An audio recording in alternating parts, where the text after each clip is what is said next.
Hi, welcome to our dual team call, I guess, because her team does it at 9 as well as my team does it at 9 on Mondays. So we have the whole bunch. We have got a guest speaker, Natasha, who I just adore. We met on like a a push group for elite slash premier, so some of the tippity top of the company. And she is a 1-star diamond and qualifications for 2 stars, only 2 more weeks, 3 more weeks, 2 weeks left until she is a premier coach. She is a Success Club 10 all-star and a Success Club 5 legend. Excuse me, for almost 3 years. So she's been able to retire from her counseling job to a full-time coach in August, y'all. That's huge. And if anyone can just preach consistency and how important a vision is supposed to have, and this going into the new year, it is so important to see where we're going into the new year, like where our vision is and how we're going to get there. And she's going to kind of touch on that and also touch on establishing really deep your why, because that's something she's super, super passionate about. So I'm going to go ahead and mute myself and let her take over. Oh, okay. Hi, everybody. All right. So I don't have a slideshow or anything like that. I'm just more of a talker. So get out your notepad and you can take some notes. I want to, Allie, first of all, thank you for having me and for that nice introduction. It's crazy. It's funny because you know what you do in this business, but like hearing the accomplishment of being able to leave my counseling job, I hear that and I'm like, oh, that's right. Like I don't do that anymore. So, and I worked hard to not do that anymore. So it's still fresh though. I just left my counseling job in August. So anyway, but I'm going to share just a little bit about myself. And then I really want to just talk to you guys about how I've been a coach for 3 years, but I always say this and I say to my team, I feel like I made tons and tons of mistakes and I didn't know what I was doing for about the first year and a half of my business. And being open is helpful, to other coaches who maybe don't quite know what they're doing or feel lost or whatever. And the reason I do this call and I talk about having your vision and getting that deeply rooted in your why and why you're doing what you're doing as a coach is because when I was able to do that, that is when my business started to turn around. So I'm going to talk about that and I'm going to talk about why I do that and then what I do whenever I go into inviting. So it's kind of almost 2 different little topics, but I think they're both really important. And if you've heard some of these things before, maybe hearing it from me, from somebody else, sometimes I think is helpful. And sometimes it just takes hearing it in a different way for it to sink in and for you to have that kind of aha moment that we talk about in counseling all the time. So anyway, again, my name's Natasha. I've been coaching for about 3 years. I am a mom to my daughter, Nora. She will be 6 in February. She just went to kindergarten this year. And then I am a wife to my husband, John, who is a realtor. So he has a pretty busy schedule. And like I said, I'd been working in human services field for, 14 years. It's pretty crazy to think that it's been that long. I worked for a foster care agency for 4 years, and then I went into school counseling. And I was a school counselor for almost 10 years. And I loved school counseling when I initially went into it. I worked in the city school district. It was hard. If you read my post ever, I'll say like, I actually said this the other day on my Insta stories. Like I legit had to deal with, those kids. I had to deal with poop. I'll watch my language because I see little ones around. But I say, I was handled, I legit dealt with poop, not like my job was poop, I dealt with it. So going from that to obviously doing something that's completely different has been amazing. And, I never thought I was going to leave school counseling. I loved it when I first started. And then I got pregnant, and then I had my daughter, and I just started to feel really burnt out. And I knew that I needed an out, but I didn't know what to do. And I went to school. I went to school. I got my master's degree, and I was like, I spent 8 years going to school for this job, so I have to figure it out, and I have to stay in this field. And so anyway, that's not really where my story started, though. My story and my journey with Beachbody actually started before I found out there was a coaching opportunity. I, like many women that I found in this company, struggled postpartum. Struggled postpartum with my daughter. I had been a gym body. I loved going to the gym. Was an athlete growing up. And then but it wasn't ever really healthy, I should note. But after having my daughter, I struggled with anxiety really badly, and going to the gym wasn't something I was willing to do, especially because I was working full time all day. And, I didn't want to work full time, come home, leave her to go to the gym. But it got to the point where I just felt awful, zero self-esteem. I had no confidence in myself. I felt like I had no identity outside of being a mom anymore. And, I actually had health screening at a new job that I had taken, and my cholesterol levels were rising. So at that point, it was kind of the kick in the butt that I needed to get my life together again. So a couple months after that, because we all know sometimes people just don't jump right into anything, I finally decided to take up this offer my husband had been giving me, was to do these in-home workouts that he had been doing for multiple years, that I kept saying, like, no, I don't want to do an in-home workout. I was that person. They don't work. They aren't going to get me results. Like, I can't do it. Nora's here. What do you do with a kid when you have an in-home workout? Every excuse that we hear from other people, I definitely gave them. But it got to the point where that was the only option that I really felt like I had. So long story short, I decided to give Tony Horton and P90X3 a try, and that was my program. And I always say he is my man. I love him.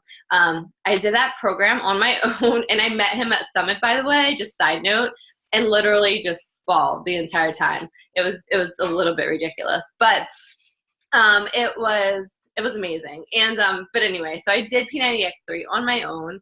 I did, one round of it, 90 days. And then I saw a friend that I had gone to graduate school with post about these accountability groups. And I was like, what is she doing? Like, I know she's doing Beachbody. I was familiar with Beachbody. I kind of understood there were coaches, but I didn't really get that was a business that you could have. And so I messaged my friend Michelle, and I was like, hey, like, what are you doing with these groups? I want to join it, but I'm not buying anything. I'm not paying for Shakeology, and I'm going to do P90X3 again. I'm going to just do it in your group. And she was just like, okay, crazy. So I joined the group, and I loved it. I was like, oh, this is great. All these other moms and women who can relate, And so while I joined that group, I started P90X3 again. Fell in love with that program, by the way, if I didn't mention that. But I did. And I did P90X3 again. So I did another 90 days of it. And around somewhere in that time, I actually saw another person who I knew through my job. I worked for a cyber school at that point in time. I had kind of job hopped. Like I said, I was burnt out. I was trying to find something new and fresh that was like gonna make me feel passionate again. And at that point in time, my coach now posted, she had friend requested me on Facebook, like we all know we're supposed to do. And she posted about this coaching opportunity and the business opportunity behind it. And she said that she had this sneak peek group. And I was like, I want to check that out. And I was that person that said, okay, check this group out, watch all the videos, signed up. Like, I knew that's what I wanted to do. And I always joke, my coach is Ashley Laughlin, you probably know who she is. She's one of the top coaches.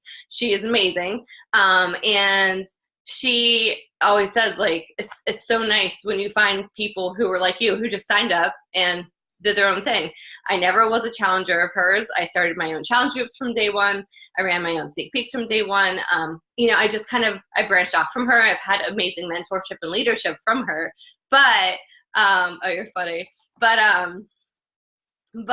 yeah, I just kind of did my own thing. And I always encourage my coaches to do that too, because, going out and it's your business. You need to make it your own.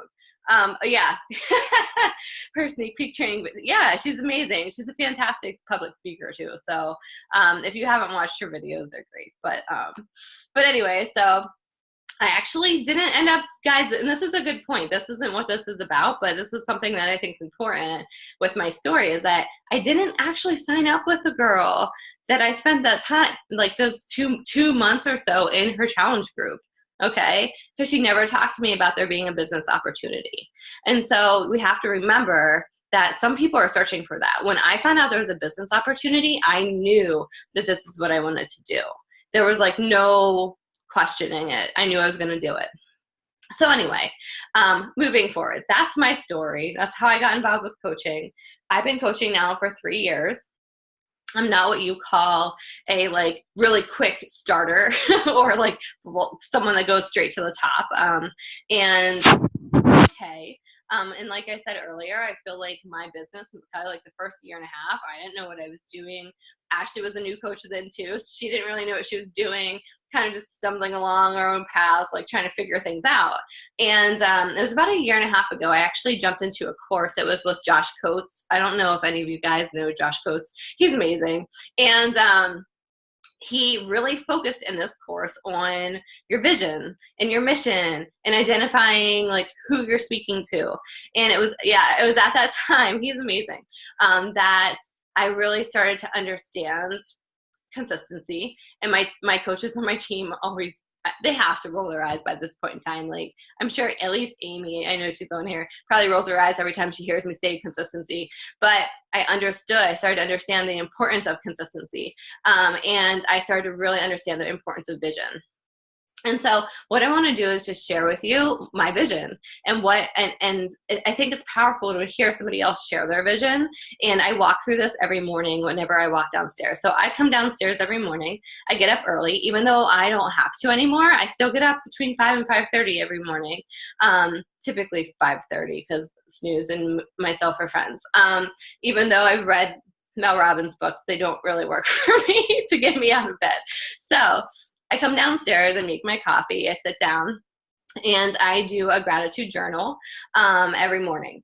And then I write in there what I'm grateful for now, what I'm grateful for in the future. And then I have some affirmations that I write.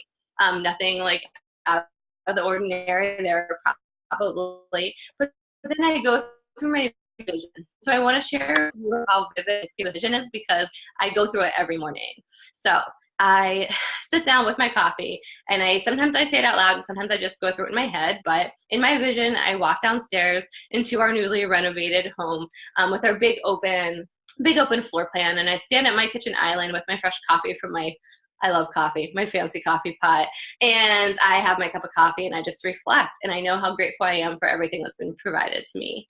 And I stand there for a minute or two, and then I decide to cook breakfast, and I get breakfast ready for my husband and my daughter, and they come down and we sit at our island and we have breakfast in the morning, and then it's off to work. And I always say, if my husband, hopefully at that point in time, my husband's doing whatever he wants to be doing as far as a career. If it's still real estate, that's great. If it's something else, that's fine too. He jokes that he wouldn't mind being a Lyft driver, so if that's what he wants to do, that's fine. And then I get my daughter ready for school, and I drive her to school every morning now, which was something that was a huge goal for me. So I continue to drive her to school every morning, drop her off at school, stop on my way home, maybe at my favorite coffee shop. Maybe I could run into Target if I want to, because I have the time to do that. Get home, get into my day. So when I get to my day, it's awesome because I have coaches on my team who have been able to come home too. And that is where my passion is in this business, is mentoring the coaches on my team and helping them to hit their goals. And so we have meetings and we have celebrations, and I have new coach mentor calls, and I talk with amazing women, and everything is amazing and positive. And I'm so passionate about what I'm doing in this job, which doesn't even feel like a job every single day. It's crazy. But so I have my day and I have my calls and I talk to people and I have people join me and I see results from my challengers, which is always amazing. And then I walk out, my home, and I'm just thankful again at the renovation we've been able to do. And it sounds silly, but the big open space, it's important to me because I can actually have my entire family over for the holidays now instead of I can't in the home that I'm in. So when we leave, we have a new garage built, and my husband's out there working on his project car, as they call them. And and I see some other people laugh because we all know how men are in their car with their cars. But he's working on his project car. And I say, see, I'm going to get Nora, and I pick her up from school, and she does her thing, whatever her thing is at that point in her life, probably being an actress or something like that. Who knows? Dance classes, gymnastics, I don't know. And we are happy. And we're able to plan vacations and take our families on vacations and do all the things that we've always wanted to be able to do, to travel more and not be held back because of student loans and things like that, because they're gone now. So I'm going to stop there. So that's my vision that I walk through every morning. There are sometimes way more details. Sometimes I get caught up in vacations and the income that's coming in and the debt that we've been able to pay off and all the different things. But I do that every single morning. I walk through that vision. And if you are sitting here and you're thinking I'm completely insane, that's okay. But I think that you're completely insane if you don't have a vision that is that clear. And that is something that when I was in that course with Josh Coates, he was very, very, very big on, was having a super, super clear vision. And this is why. This is what he taught us, and this is what why I go through that vision every single morning. Because some of the stuff that we do is really routine. Sometimes it gets boring, right? Sometimes sending invitations, copy paste is not fun. Or following up with 100 people, or making a calendar. Like, some people like that type of stuff. I hate doing that type of stuff.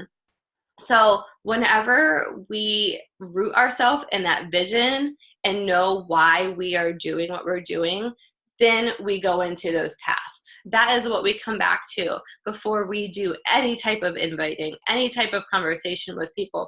We need to come back to that really, really clear vision. If you can say in this business, like, I think I kind of want to do good and have a little bit of extra money, like, that's not going to make you do the tasks, do the things you have to do the hard stuff. That's not really hard, but the inviting and the follow-ups and things like that on the days that you don't feel like it. So you have to be able to pull from that clear vision and go to that in times where you don't feel like it, right? If you don't have that, then you won't do it. Okay, so in my morning, my morning routine, I do that. And then I go right to work. So typically from there, I clear my inboxes because I like to start fresh in the mornings. And we know that if you send a bunch of messages a day, and Allie, I know that you invite a lot too. It's hard for me to get through everybody. So I like to respond to all the messages, clear them out, and then I invite. So I like to have this vision and get myself pumped up. And sometimes I do that, and then I clear out my inbox, and then I go back and I'll read through my vision again, or I'll just kind of think through it again, and then I'll invite, because it re-pumps me up every single time I read that. I've done this call a couple times, and every time I've done it, I get excited and pumped up again, because that is so real to me, right? I'm so connected to my why and to my vision. And I want people to have this passion. I want other women to understand this. I want them to have it. So this comes across in every single conversation that I have.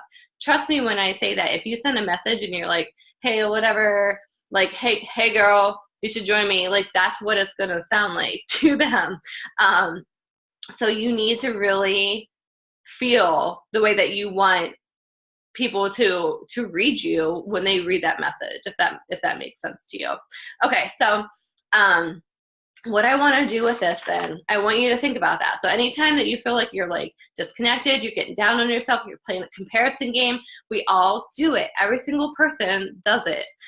It's easy to do, but you need to go back to why you are here versus why anyone else is here, what they're doing, where you're not doing well, why are you here, and then plug forward. So with that, I just want to go over just a couple little things that I do that I think have been helpful. And it comes down to two things that I kind of want to talk about. And it's using that vision and finding that passion whenever I'm doing my inviting, and then doing that same thing whenever I'm posting too. So I have a couple tips, and these are not going to be anything that you probably haven't heard before, to be completely honest. It's nothing crazy, but they are what have helped me in the last year and a half when I really decided to like take this business seriously and turn it around. And so when it comes to inviting, obviously we're fired up, we have our passion, and real quick, if you are like, this does not fit for me, like this whole vision thing and this whatever doesn't fit for me, then find something that does. Find a podcast that you love that gets you fired up. Find personal development that gets you fired up. Listen to some music. Like I share all the time that I love, this is always so stupid, but Eminem's song Lose Yourself, like that one gets me pumped up all the time. I'm always just kind of like, yeah, if Eminem can do it, then I can do it too. Because we're not the same people at all, but whatever. I just imagine that in my head. I'm overcoming all these odds. So you have to just get yourself to a higher level of you, and then your best level of you, and then invite, and then post, and then talk to people. So when it comes to inviting, the best advice I can give you, I love Grant Cardone. I don't know if you guys like him or not, but I can't ever remember if it's in the 10X rule, or if it's in I think it's in Be Obsessed or Be Average, where he says, in the audiobook, he says something along the lines of, you can either, or I wanted to name this chapter, Don't Be a Little Bitch. Sorry if there's kids, but I decided, but my editors wouldn't let me write that. And I love that chapter. And, it's all about just doing the things you need to do. And so that's what I say to you whenever it comes down to inviting. Just do it. Don't be a little bitch. Just hit send. Just send the message. The worst thing that's going to happen is somebody's going to say no, or somebody's going to not respond to you, and that's okay. It happens, right? So just send the message. That's first thing with inviting. The second thing is make sure that it's in your own words. I feel like we are given tons of scripts. I know I give my team tons of scripts. Allie, I'm sure you give your girls different scripts that they can use. But just because, you are my coach or you're Allie's coach, it doesn't mean that you speak the same way that we do. So you using one of our scripts might not fit for you. So I think it's super important that you take the time to have a script written out, or multiple scripts that sound like you. And if you don't know if they sound like you, the best thing to do, ask your people. Ask your best friends to read them. Ask your husband. Ask your, whoever.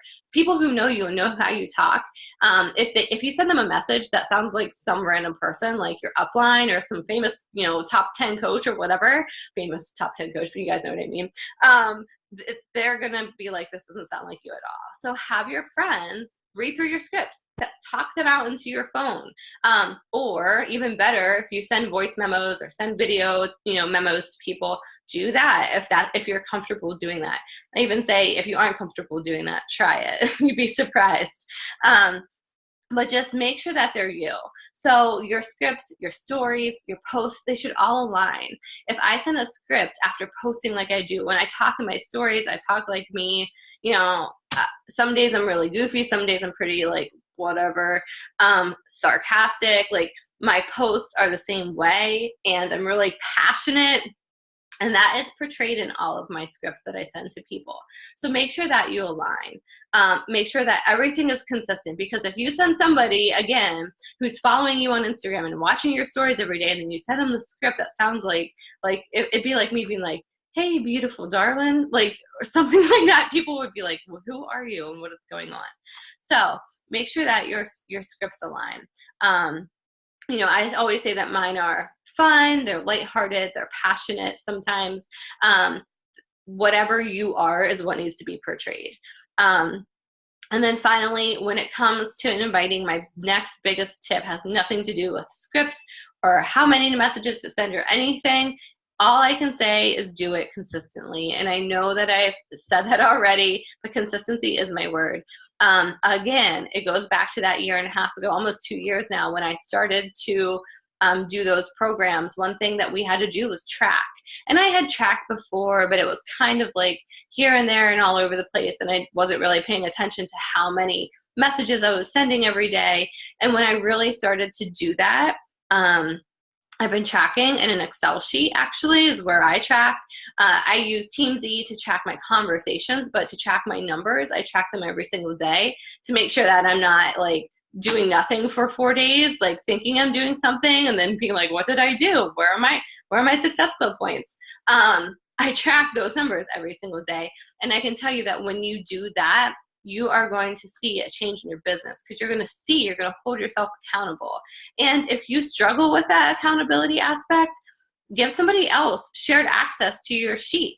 Do it in Google Docs, give someone else shared access, find somebody to work the business with and say, hey, I'm going to do 10 invites a day. That's what you're doing.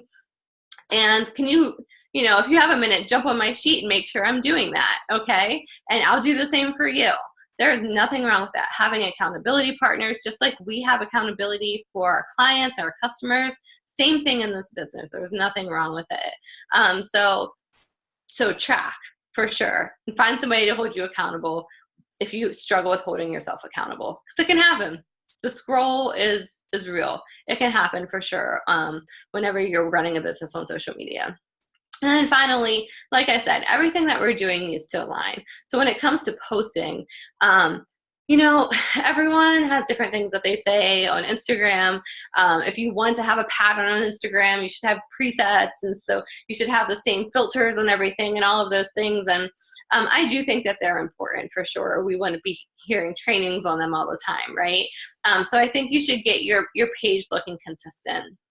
But I think more than anything, you need to be you. Like you need to be you when you're posting and you need to share your story. And so I think it was last November, maybe it was longer than that, but I think it was last November, my coach was on the National Wake Up Call. And something that she shared was how she posts to share her story. And it's funny because she's my coach and I've heard this a million times, but it wasn't until she was on the National Wake Up Call that I was like, that makes sense. And so she always says that when you share your story, you need to share your why, your struggles. She encourages us to have a struggle web. So I don't know if you guys are familiar with that, but having almost like a web that you would have done in high school English class with all the different struggles that you have and different stories that you can talk about from those struggles. That's where your post should come from. And when she writes her posts, she writes them in this format. And this is what I've done in my business since I heard her National Wake Up Call, where I was in my journey, and then how I got, or how Beachbody got me to where I am now.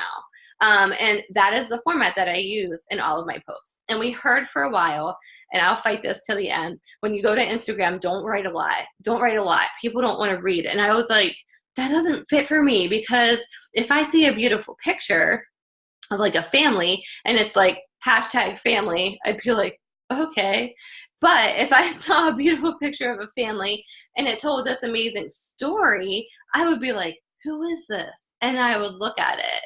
So when I came to Instagram, because that's the thing that we did. I was on a business page on Facebook. Like I had a decent business page. That's where I focused my time for a while. And then we switched to Instagram. And I was very hesitant, if I'm being honest, but I was like, I'm not changing how I'm posting. I'm finally getting amazing engagement here on Facebook. I'm doing the same thing. And so I wasn't somebody that came to Instagram and threw up one word, couple word, a little quote. I'm not saying you can't do that every once in a while, or you shouldn't do that. You have to figure out your patterns and what works for you and how you're going to post. But I think it's super important to be vulnerable and share our struggles and share our stories, because people are going to connect with you. That's where your engagement's going to come from. One thing that I'm going to go back to Josh again, but one thing that he has always said is your audience needs to like, know, and trust you in order to do business with you.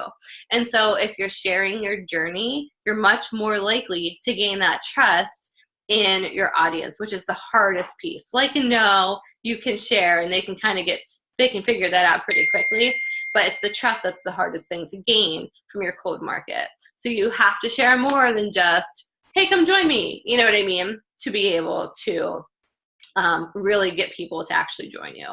And so I always get to the time and I'm like, I could do a little bit more, but so that's my biggest thing. Whenever you're going through these invitings and you're going through these posts and you're doing your daily tasks, like make sure that you're rooting back.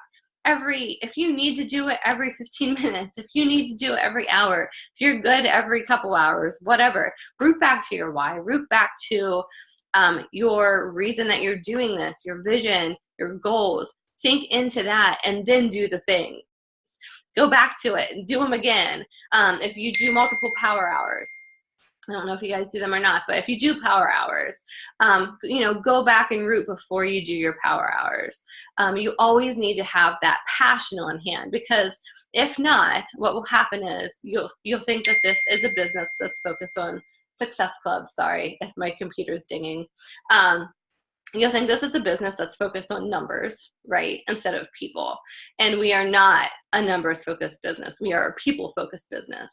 And we need to remember that we need to instill that passion in people, especially because starting a journey, whether it's a new business or a wellness journey, is freaking scary, right? So many people have not either started, don't even know where to start, or they have a million times and they failed. And so they are frightened, and they need somebody they know that they can trust and that they believe can help them. And so we really need to put that first and root it every single minute that we can. So my biggest takeaway from this is find you, right? Figure out who you are, figure out what your vision is, and then trust in your vision. I have something on my desk that says like, hold your vision, trust the process, hold your vision. I don't know, it's either or.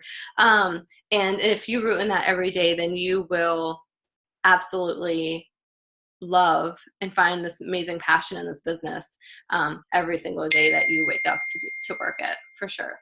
So, okay, that's where I'm going to end, because I could go on and I don't want to do that forever. So if anybody has questions or anything, feel free to ask them. Thank you so much for sharing just your story and just your vision every single day, and how important that is, because it is so freaking important to start your day with intent, and so freaking important to not only start your day with intent, but start it with gratitude. Because if you start from a place of gratitude, there's no way any kind of negativity that comes throughout your day, if somebody, reads your message and doesn't respond, or somebody ignores your invite, or somebody, has something negative say, that can affect you as much as if you start your day saying, you know what, I'm awesome. I'm doing great things in this world. I'm doing this, I'm doing that. And so it really, really helps just to start from that place, because it sets the tone for your day. And if we set the tone, that's why I think the miracle morning. So I know a lot of people say the 5, 4, 3, 2, 1, but I always reference to the miracle morning. And when you wake up, and if you wake up rushing, and you wake up, like have to hit the floor the second you get up, that sets the tone for your day, to where you're going to be rushing throughout your whole day. But if you wake up slow, drink your coffee, set your intentions for the day, do your gratitude, visualize where you want to go that day, you're going to be so much more successful. And I think that's just the most beautiful thing ever. So I'm going to open it up. Anybody have any questions? It doesn't have to be on vision. It can be on anything. Does anyone have any questions for Miss Natasha? Adriana, ask a question, because I know you always have a question. It's always somebody who has a question. She's always my one. I always ask, does anybody have any questions? And then I get that really, really awkward silence that's like, not everybody talk at once. And then she usually has a question or just something to say. So don't worry, girl. She's good.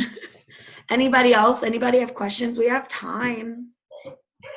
So what do you attribute to your success? And like, I know you said you've been super slow building.